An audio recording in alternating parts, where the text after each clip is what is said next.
the Chinese inbound market to Australia is our fastest growing market, and we don't really understand. There's a lot of research that needs to be done on it, and the purpose here is to talk about all aspects of Chinese tourism, to understand it, because China is the global tourism superpower.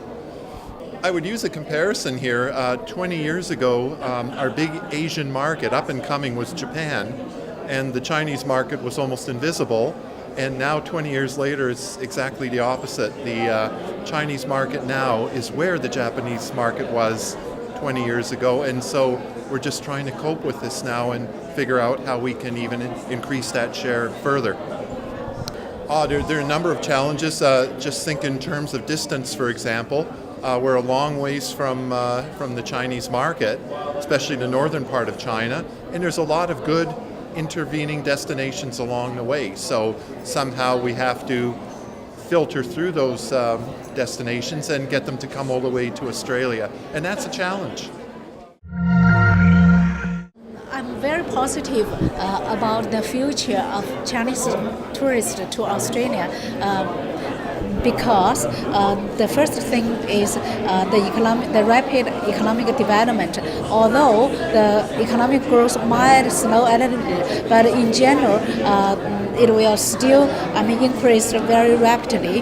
There are more different variety of tourists will come to China, either for education, for leisure, even for alternative purposes.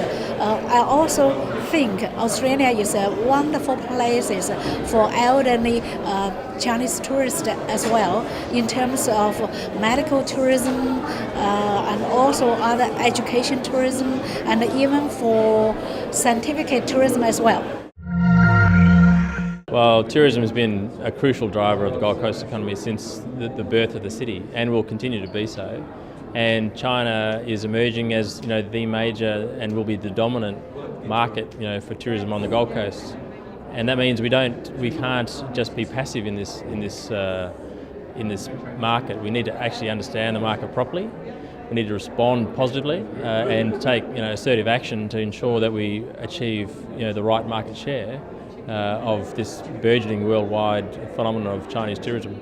We're talking only around 350,000 out of 11 to 12 million visitors to the Gold Coast per annum. But that is obviously going to grow by significant double-digit numbers for the foreseeable future.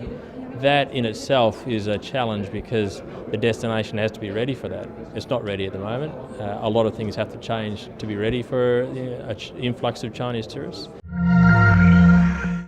The Chinese tourism market is extremely important to Australia, especially now that the mining boom in Australia appears to be over, and we are unlikely to be able to rely on the resource sector to provide the economic growth that we desire.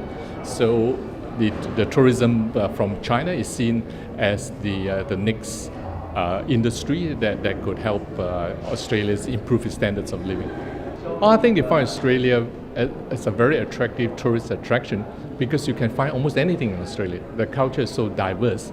A lot of Chinese expect to find British culture, but in fact they find not only British culture, Indian culture, Chinese culture, all fused together, right? And so they find it very, very attractive. At the same time, they find Australia attractive is because of the very clean air, blue skies. Because I have many visitors, visiting us in Australia at the Gold Coast especially, and say, "Wow, I haven't seen the blue sky for days, haven't smelled fresh air for months, and now here I am." And one of them, in fact, commented to me that, "Well, I hope I can retire here."